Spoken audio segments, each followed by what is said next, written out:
இந்த video டியூட்டோரியலில் IP address எப்படி தெரிஞ்சிக்கணும் அப்படிங்கிறத பார்க்க போகிறோம். ரெண்டு வழிமுறை இருக்குது. முதலாவது வழிமுறை கமாண்ட் ப்ராம்ப்ட் மூலமா தெரிஞ்சுக்கிறது.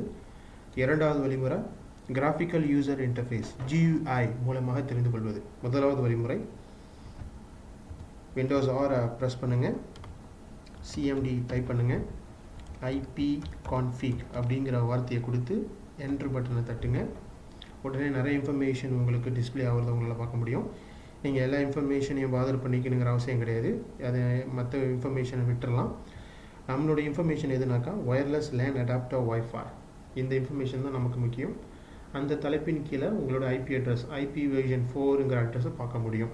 இப்போதைக்கு நான் ஒயர்லெஸ் மூலமா இன்டர்நெட் யூஸ் பண்ணுறதுனால இந்த தலைப்பின் கீழே என்னுடைய IP அட்ரஸை நான் பார்க்க முடியும்.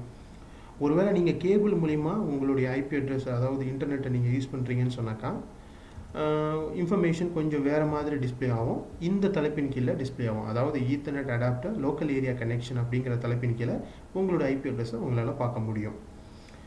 மற்றபடி ஒரே ப்ரொசீஜர் தான். இது முதலாவது வழிமுறை. இரண்டாவது வழிமுறை அதுவும் ரொம்ப இலகுவானது தான். விண்டோஸ் ஆரை டைப் பண்ணுங்கள், கண்ட்ரோல் அப்படிங்கிற வார்த்தையை கொடுங்க, என்ட்ரு பட்டனை தட்டுங்க. என்னங்கிற எழுத்தை அழுத்தினீங்கன்னா நெட்வொர்க்ஸ் அண்ட் ஷேரிங் சென்டரில் போய் கரெக்டாக நிற்கும். இப்போ அதை செலக்ட் செய்யுங்க. அங்கே வைஃபை அப்படின்னு இருக்கும். முதலாவது நான் சொன்ன மாதிரி நீங்கள் கேபிள் மூலியமாக, அதாவது ஒயர் மூலிமா நீங்கள் இன்டர்நெட் யூஸ் பண்ணிங்கன்னா இங்கே லோக்கல் ஏரியா கனெக்ஷன் அப்படிங்கிறத பார்க்க முடியும்.